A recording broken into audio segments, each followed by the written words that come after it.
তালেবান সরকারের সঙ্গে বন্ধুত্বপূর্ণ সম্পর্ক গড়ে তোলার চলমান প্রচেষ্টার অংশ হিসেবে আফগানিস্তানের নতুন রাষ্ট্রদূতকে স্বীকৃতি দিয়েছে রাশিয়া।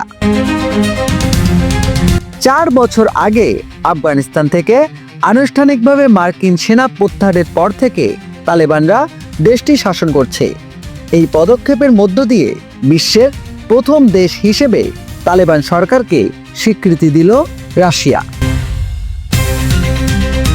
রুশ পররাষ্ট্র মন্ত্রণালয় গতকাল বৃহস্পতিবার এক বিবৃতিতে বলেছে, আমরা বিশ্বাস করি ইসলামিক আমিরাত অব আফগানিস্তানের সরকারকে আনুষ্ঠানিকভাবে স্বীকৃতি দেওয়ার মধ্য দিয়ে আমাদের দেশগুলোর মধ্যে বিভিন্ন ক্ষেত্রে ফলপ্রসূ দ্বিপাক্ষীয় সহযোগিতার বিকাশ গতিশীল হবে।